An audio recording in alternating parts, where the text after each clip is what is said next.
ಆತ್ಮೀಯ H16 news ಅರ್ಥಾತ್ ಹೇ ಸೀತಾರಾಮಗೆ ಸ್ವಾಗತ. ನಾನು ನಿಮ್ಮವ MI ಅಥವಾ ಮಲ್ಲಪ್ಪ ಜೋತಾವರ್. ಆದ್ಮೇಲೆ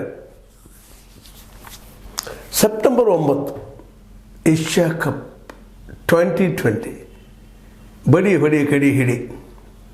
ಜೋರ್ದಾರ್ ಯಾರು ಆಡ್ತಾರ, ಜೋರ್ದಾರ್ ಯಾರು ಬ್ಯಾಟನ್ನು ಬಾಲಿಗೆ ಬಡಿತಾರ, ಯಾರು ಕ್ಯಾಚ್ ಬಿಡ್ತಾರ ಅಥವಾ ಕ್ಯಾಚ್ ಹಿಡಿತಾರ, ಇದೆಲ್ಲದರ ಮೇಲೆ ನಿಂತಂಥ ಈ 2020 ಇಡೀ ಈ ಕ್ರಿಕೆಟ್ ವ್ಯವಸ್ಥೆಯಲ್ಲಿ ಸಾಕಷ್ಟು ಬದಲಾವಣೆ ತಂದದನ್ನು ನಾವು ಈಗ ನೋಡಿದ್ವಿ.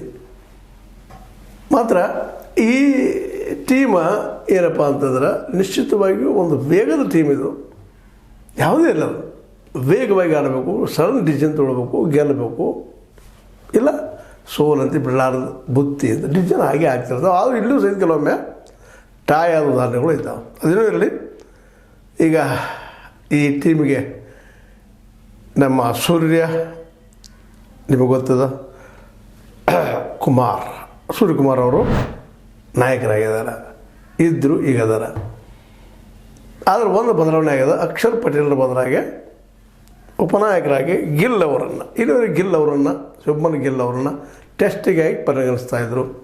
ಟೆಸ್ಟ್ 1ರಲ್ಲಿ ಇರಲಪ್ಪ, ಇವಾಗ ಚೆನ್ನಾಗಿ ಆಡಲಿ, ಸಮಾಧಾನಲೇ ಆಡಲಿ ಅಂತೇಳಿ. ಆದರೆ ಇವರು ಜೋರಾಗಿ ಆಡಬಲ್ಲರು, ಒಳ್ಳೆ ಬ್ಯಾಟ್ಸ್ಮನ್ರು, ಎತ್ತಿ ಆಡಬಲ್ಲರು, ಮತ್ತೇನು ಮಾಡಬಲ್ಲರು, ಒಳ್ಳೆಯ ಬುದ್ಧಿವಂತರು. ಅದರಲ್ಲೂ ಇಂಗ್ಲೆಂಡ್ಗೆ ಹೋದ್ಮೇಲೆ ಅವರ ನಶೀಬ್ ತೆಗೆದಂತಾರಲ್ಲ, ಅದು ನಶೀಬಲ್ಲ, ಅದು ಹಾರ್ಡ್ ವರ್ಕ್ ಪ್ರತಿಫಲ. ನಶೀಬ್ ಯಾವಾಗಲೂ ಇಲ್ಲಿ ಪ್ರಶ್ನೆ ಬರೋದಿಲ್ಲ. ಯಾಕಂದರೆ ಎಲ್ಲೋ ಒಂದು ಘಟನೆ ಆಗಿದ್ದನ್ನು ಕಾಗೆ ಕುಂಡ್ರೋದಕ್ಕೆ ಟಾಂಗಿ ಮುರಿದಕ್ಕಂತಾರಲ್ಲ, ಹಾಗೆ ನಶೀಬ್ ಮಾತಾಡ್ಬೋದು ನಾವು ವಿನಃ ಕೇವಲ ನಶೀಬಿನಿಂದ ಇಂಥ ಮ್ಯಾಚನ್ನು ಗೆಲ್ಲಲಿಕ್ಕೆ ಸಾಧ್ಯವೇ ಇಲ್ಲ, ಇದು ಸ್ಪಷ್ಟ.